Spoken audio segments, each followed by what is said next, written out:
ಗಂಧಾಕ್ಷತೆ ವೀಳ್ಯವನ್ನು ಕೊಂಡು ಬರುವ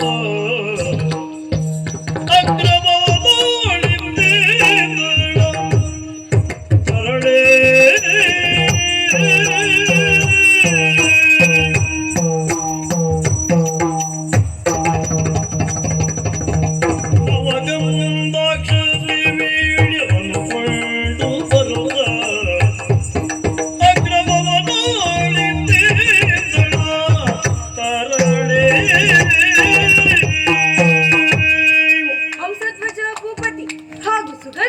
ಮನವೆಂಬ ಮಂಟಪದಲ್ಲಿ ಮುದ್ದಿನ ಅರತೆಯಾಗಿ ಬೆಳೆದವಳು ಈ ಕುವಲೆ.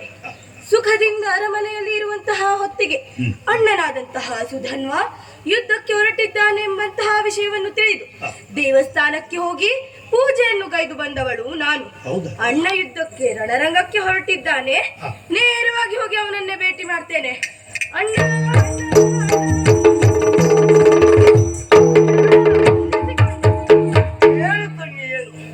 ಅಣ್ಣನನ್ನ ತಡೆಯುವುದಕ್ಕೆ ಮುಂದಾದಿಯಲ್ಲ, ಯಾಕೆ ತಂಗಿ? ಅಣ್ಣ, ನಿನ್ನೊಡನೆ ಮಾತನಾಡಬೇಕಾಗಿ ಅತ್ಯವಸರದಿಂದ ಬಂದಿದ್ದೇನೆ. ಹೇಳು. ಹೇಳಣ್ಣ. ಖಂಡಿತವಾಗಿ. ಅಣ್ಣ ಕೇಳ ಚೂತಾರ್ಜುನರಿಗೆ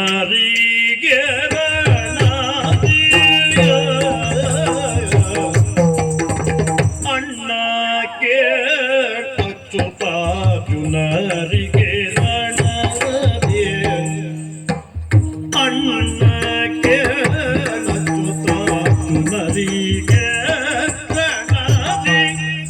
ನೀ ಬೆನ್ನ ಹಿಮ್ಮೆಟ್ಟಿದರೆ ನೀ ಬೆನ್ನ ತೋರುದ ನೀ ಬೆನ್ನ ತೋರುದ ಹಿಮ್ಮೆಟ್ಟಿದರೆ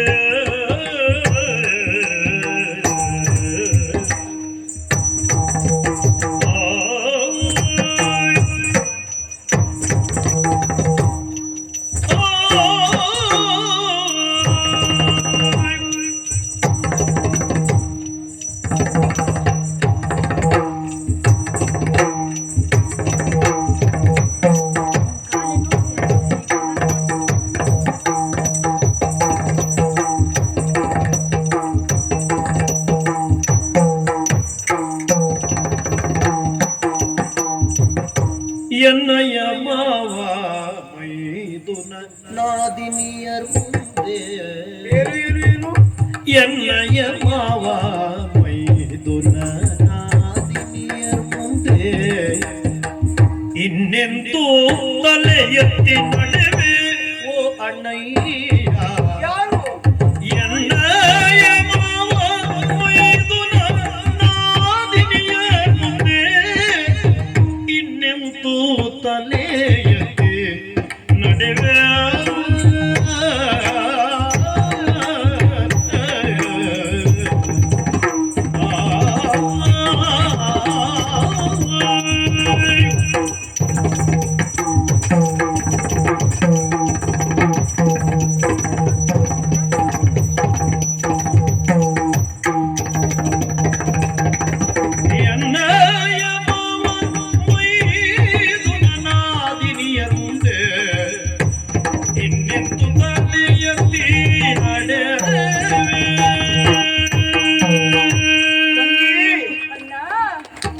ಬರದಲ್ಲಿ ಅಡ್ಡ ಬಂದು ನಿಂತೆ ಅಲ್ಲ ನೀನು. ಮಾತಾಡ್ಲಿಕ್ಕೆ ಉಂಟು ಅಂತ ಹೇಳಿದೆಯಲ್ಲ. ಖಂಡಿತವಾಗಿ. ಹೇಳು ತಂಗಿ, ಹೇಳು, ಏನು ಅಂತ ಹೇಳು. ಅಣ್ಣ, ನಿನ್ನೊಡನೆ ಮಾತನಾಡ್ಬೇಕಾಗಿ ಅತ್ಯವಸರದ ಬಂದಣ್ಣಲ್ಲ, ಅದಕ್ಕೆ ಕಾರಣ ಉಂಟಣ್ಣ. ಏನು? ಅಣ್ಣ, ನೀನು ಯುದ್ಧಕ್ಕೆ ಹೊರಟಿರುವಂತಹ ವಿಷಯವನ್ನು ತಿಳಿದು ಬಂದವಳು ನಾನು. ನಿನಗೂ ಗೊತ್ತಾಯ್ತಾ? ಗೊತ್ತಾಯ್ತಣ್ಣ. ನಾನು ಬರ್ತೇನೆ ಅಂತ ಹೇಳಿಕ್ ಬಂದ್ಯಾ? ಅಣ್ಣ, ನಾನು ಬರುವುದಿಲ್ಲ. ನೀನು ನನ್ನಣ್ಣನಾಗಿರುವಾಗ ನಾನು ಯಾಕೆ ಮತ್ತೆ ನಿನ್ನೊಡನೆ? ಹೋಗಿ ಬಾ. ಹೋಗಿ ಬಾ ಅಂತ ಹೇಳಿಕ್ ಬಂದ್ಯಾ? ಹೌದಣ್ಣ, ಅದ್ರ ಜೊತೆ ವಿಷಯವನ್ನು ಇದ್ದೇ ಬಂದಿದ್ದೇನೆ. ಏನು? ಅಣ್ಣ, ನೀನು ಯುದ್ಧ ಮಾಡ್ಲಿಕ್ಕಾಗಿ ಹೋಗ್ತಿರುವಂತಹದ್ದು ಸಾಮಾನ್ಯರೊಡನೆ ಅಲ್ಲ. 3 ಲೋಕದ ಗಂಡುಗಲಿಯಾದಂತಹ ಕಲಿ ಪಾರ್ಥನಲ್ಲಿ. ಆ ಪಾರ್ಥನಿಗೆ ಮೂರು ಲೋಕವನ್ನು ಗೆಲ್ಲಬಲ್ಲಂತಹ ಧೈರ್ಯ ಶೌರ್ಯ ಎಲ್ಲವೂ ಇದ್ದರೂ ಕೂಡ ಅದೆಲ್ಲ ನನ್ನಣ್ಣನ ಮುಂದೆ ನಡೆಯದಣ್ಣ. ಏನಾಗ್ಬೇಕು ತಂಗಿ? ಅಣ್ಣ, ಅಣ್ಣನಿಗೆ ಗಾಳಿ ಹಾಕ್ತಾ ಇದ್ದೀಯ ನೀನು? ಅಲ್ಲ ಅಣ್ಣ, ಗಾಳಿ ಆಗ್ತದ ಹೇಳು ಅಣ್ಣ. ನೀನು ಯುದ್ಧಕ್ಕೆ ಹೋಗ್ತೀಯ, ಅಲ್ಲಿ ಪಾರ್ಥನನ್ನ ಸೋಲಿಸ್ತೀಯ ಎಂಬಂತಹ ನಂಬಿಕೆ ನನಗುಂಟು. ನಿನ್ನ ನಂಬಿಕೆಯನ್ನು ಯಾವ ಕಾಲಕ್ಕೂ ನಿನ್ನ ಅಣ್ಣ ಹುಸಿ ಮಾಡುವುದಿಲ್ಲ. ನೀನು ಇಲ್ಲಿಯವರೆಗೂ ಮಾಡಲೂ ಇಲ್ಲ, ಇನ್ನು ಮುಂದೆ ಮಾಡುವುದೂ ಇಲ್ಲ. ಅದು ನನಗೆ ಗೊತ್ತುಂಟಣ್ಣ. ನೀನು ಪಾರ್ಥನನ್ನ ಸೋಲಿಸಿದೆ ಅಂತಾದ್ರೆ ಪ್ರಸಂಗ ಅಲ್ಲಿಗೆ ಮುಗಿತದ ಹೇಳು? ಏನಾಗ್ತದೆ ಅಣ್ಣ, ನೀನು ಪಾರ್ಥನನ್ನ ಸೋಲಿಸಿದಂತಹ ಸಂದರ್ಭ ಖಂಡಿತವಾಗಿಯೂ ಶ್ರೀಕೃಷ್ಣ ಇಲ್ಲಿಯವರೆಗಾಗಿ ಬರ್ತಾನೆ. ಅವ ಬರ್ಬೇಕು, ಬರ್ತಾನಣ್ಣ. ಶ್ರೀಕೃಷ್ಣ ಪಾರ್ಥನೊಡನೆ ನಿಂತಹ ಸಂದರ್ಭ ನೀನೇನಾದ್ರೂ ಅವರೊಡನೆ ಸೋತು ಬಂದೆ ಅಂತಾದ್ರೆ ಸರಿ ಅಲ್ಲಣ್ಣ, ಸರಿ ಅಲ್ಲ. ಅಲ್ಲ, ನಾ ಸೋತ್ರ ಸರಿಯಲ್ಲ ಅಂತ ನೀ ಆಚೆಗೆ ಹೋಗಂತದ್ದು? ಅಣ್ಣ, ವಿಷಯ ಉಂಟು ಕೇಳಣ್ಣ. ಏನೇ? ಅಣ್ಣ, ಈಗ ನಿನ್ನ ಮುದ್ದಿನ ತಂಗಿಯಾಗಿ ಇಲ್ಲಿರುವಂತಹ ನಾನು ಇಲ್ಲಿಯೇ ಇರ್ತೇನಾ ಹೇಳು? ನಾನು ಈಗ ರಾಜಕುಮಾರಿ ಆಗಿರುವಂತಹವಳು ಮುಂದೆ ಬೆಳೆದು ಮದುವೆಯಾಗಿ ತುಂಬಿದ ಮನೆಗೆ ಸೊಸೆಯಾಗಿ ಹೋಗ್ತೇನೆ. ಸಂತೋಷ ಆಯ್ತು. ಯಾಕಣ್ಣ? ಎರಡು ಕಾರಣ. ಯಾವುದು? ಒಂದು, ಅಣ್ಣ ಆದಷ್ಟು ಬೇಗ ಮದುವೆ ಮಾಡುವಂತ ಸೂಚನೆ ಕೊಟ್ಟಿದ್ದು. ಇನ್ನೊಂದು, ತುಂಬಿದ ಮನೆಗೆ ಹೋಗ್ತೇವೆ ಅಂತ ಹೇಳಿದೆಯಲ್ಲ. ಎಷ್ಟು ಜನ ತುಂಬಿದ ಮನೆ ಬೇಕು ಅಂತ ಹೇಳ್ತಾರೆ ತಂಗಿ ಹೇಳು? ನೀನೊಬ್ಬ ಹೇಳಿದೆಯಲ್ಲ, ನನಗೆ ಸಮಾಧಾನ ಆಯ್ತು. ನೀನು ತುಂಬಿದ ಮನೆಯೇ ಕಳಿಸ್ತೇನೆ. ಅತ್ತೆ ಮಾವ ನಾದಿನಿ ಮೈದುನ ಎಲ್ಲ ಇರಬೇಕು ನಿಮ್ಮ ಮನೆಯಲ್ಲಿ. ಈಗಿನ ಕಾಲದಲ್ಲಿ ತುಂಬಿದ ಮನೆ ಬೇಡ ಅನ್ನೋರು ಜಾಸ್ತಿ ಇರಬಹುದಣ್ಣ, ಆದ್ರೆ ನಾನು ಅಂತವಳಲ್ಲವಲ್ಲ. ಸುಧನ್ವನ ತಂಗಿ ನೀನು. ಹೌದಣ್ಣ, ತುಂಬಿದ ಮನೆಗೆ ಹೋಗ್ಬೇಕು. ತೊಂದ್ರೆ ಏನು? ತುಂಬಿದ ಮನೆಗೆ ಹೋಗ್ತೇನೆ. ನೀನು ಹೇಳಿದ ಹಾಗೆ ಅಲ್ಲಿ ಅತ್ತೆ ಮಾವ ಮೈದುನ ನಾದಿನಿಯರು ಎಲ್ಲರೂ ಇರ್ತಾರೆ. ಇರ್ಬೇಕು. ಹೌದಣ್ಣ, ಹೀಗೆ ನಾವ್ ಯಾವಾಗಲಾದ್ರೂ ಮಾತನಾಡ್ತಿರುವಂತಹ ಸಂದರ್ಭ ಅದು ಹೀಗೆ ವಾದ ವಿವಾದಕ್ಕೆ ಹೋಯ್ತು ಅಂತ ಇಟ್ಟುಕೊ. ನೀನು ಈಗ ಏನಾದ್ರೂ ಯುದ್ಧದಲ್ಲಿ ಸೋತು ಬಂದಿದ್ದರೆ ಅವರೆಲ್ಲ ನಾನು ಒಂದು ವೇಳೆ ಏನಾದ್ರೂ ಮಾತನಾಡ್ಲಿಕ್ಕೆ ಹೋದಂತಹ ಸಮಯ ಯುದ್ಧಕ್ಕೆ ಹೋಗಿ ಪಾರ್ಥನೊಡನೆ ಹೋರಾಡಲಾಗದೆ ರಣರಂಗದಿಂದ ಸೋತು ಬಂದ ಹೇಳಿ ಸುಧನ್ವನ ತಂಗಿ ಎನ್ನುವುದಾಗಿ ಹೇಳಿದಾಗ ನನ್ನ ಮನಸ್ಸಿಗೆ ನೋವು ಉಂಟಾಗುವುದಿಲ್ಲ ಅಣ್ಣ. ಓ, ನಾನು ಸೋತು ಬಂದೆ ಅಂತ ಹೇಳುವುದಕ್ಕಿಂತಲೂ ನಿನಗೆ ಆಗುವ ಮಾತಿನಿಂದ ನೋವು. ಅಣ್ಣ, ಇಲ್ಲಿ ಅಮ್ಮ, ಸ್ವಾಭಿಮಾನಕ್ಕೆ ನೀನೊಬ್ಬ ಉದಾಹರಣೆ ಆದೆ. ಸಂತೋಷಮ್ಮ. ಹಾಗೊಮ್ಮೆ ಸೋತ್ರೆ ನಿನ್ನ ಅಣ್ಣ ಮನೆಗೆ ಬರ್ತಾನ. ಅಣ್ಣ, ನಾನು ಹೇಳುವುದು ಕೇಳು. ಏನು? ನಿನಗೆ ನಿನ್ನ ಮಾನವೇ ನನ್ನ ಮಾನ. ನಿನಗೆ ಅವಮಾನವಾದ್ರೆ ಅದು ನನಗೂ ಅವಮಾನವಣ್ಣ. ಎಷ್ಟು ಜನ ತಂಗಿಯಂದರಿದ್ದಾರೆ ಹೇಳು? ಹೀಗೆ ಹೇಳುವುದು ಅಣ್ಣನಾಗಿ ನಾನು ಹೇಳಬೇಕು, ನಿನ್ನ ಮಾನ ಮತ್ತು ಅವಮಾನ ಎರಡು ನನಗೆ ಸಮಾನ ಎಂಬುದಾಗಿ. ತಂಗಿಯಾಗಿ ನೀ ಹೇಳ್ತೀಯ ಅಂತಾದ್ರೆ ಈಗ ನಾ ಏನು ಮಾಡಬೇಕು ಆಗಿದ್ರೆ? ನೀನು ಏನು ಮಾಡ್ಬೇಕಂತ ಹೇಳ್ತೀನಿ ಕೇಳಣ್ಣ.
ಗೆಲಿದು ಬಾರೆಂದು ಜನನೀ ಸೋದರಿ, ಗೆಲಿದು ಬಾರೆಂದು ಜನನೀ ಸೋದರಿಯ ಸೇಸೆ ತಳಿದು ಬರಸಿ ಕಳುಹಿದರು.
ಆಯ್ತಣ್ಣ. ನಮ್ಮ ಮಣ್ಣು ಬಂಜೆಯಲ್ಲ ಅಂತ ಆಯ್ತು.